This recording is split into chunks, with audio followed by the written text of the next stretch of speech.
We'll get more for you now on the Australian woman locked up in a Colombian prison on drug trafficking charges.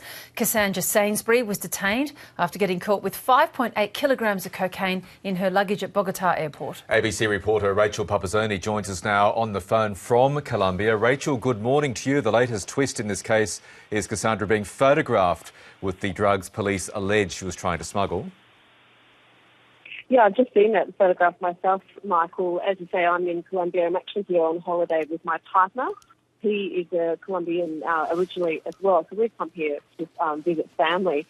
And we just happened to log on to the ABC website last night, as most journalists do before we go to bed, to see what's happening in the world. And we were shocked to see that this was the top story on the ABC website. And we've just spoken to a couple of people here. We're just shopping at the moment to see what they had heard of it, and they said that news like this normally travels really fast in Colombia when an international person is charged with drug offences because, as I think a lot of people are aware, Colombia has a bit of a reputation internationally in terms of cocaine and production and that kind of thing. So it's obviously very interesting for them when someone from overseas is picked up for these kinds of offences here in Colombia. From what you've seen, how is this story being reported by the local media there, Rachel? It hasn't had massive reporting yet. I think it's still sort of becoming a story here in Colombia.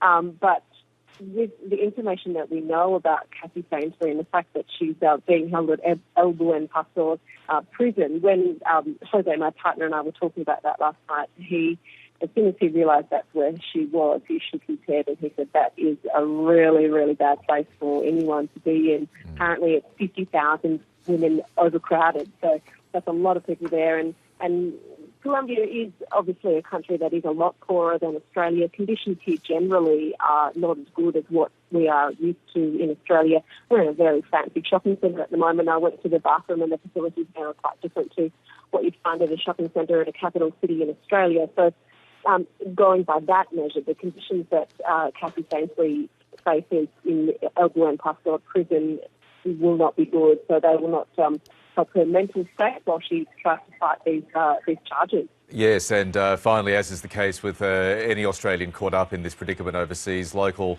foreign affairs officials, diplomats, are at least establishing a line of communication with her and a line between Cassandra and her very worried family back here in Australia too, Rachel.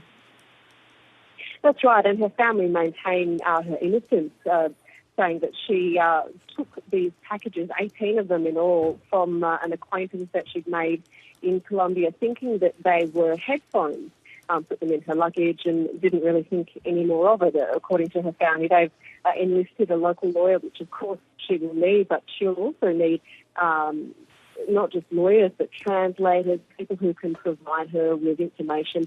I've been reading as well that the prisons here, I guess due to the overcrowding and the lack of facilities, that often cases families are relied upon to provide those incarcerated with basic clothing and food and those kinds of things. So without that local support, it will be very difficult for her. So no doubt any support she can get from Australia and from her family will be very well received. Yes, indeed. Gee, really appreciate the local perspective there. Rachel Papazzoni, thank you so much. A pleasure. And I'm guessing that's holiday over for Rachel.